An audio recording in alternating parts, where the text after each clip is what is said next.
সম্মানিত ঠাকুরগাঁওবাসী, আপনারা জানেন আগামী 18 তারিখ রোজ শনিবার সকাল 9টায় ঠাকুরগাঁও প্রেস ক্লাবে অনুষ্ঠিত হতে যাচ্ছে শ্রমিক সমাবেশ, যার প্রধান অতিথি হিসেবে উপস্থিত থাকবেন ঠাকুরগাঁও 1 আসনের এমপি প্রার্থী দেলোয়ার হোসেন।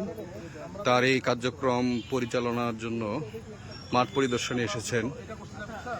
কার্যক্রম শেষের দিকেই আগামীকালকের মধ্যেই কাজকাম সম্পূর্ণ হয়ে যাবে।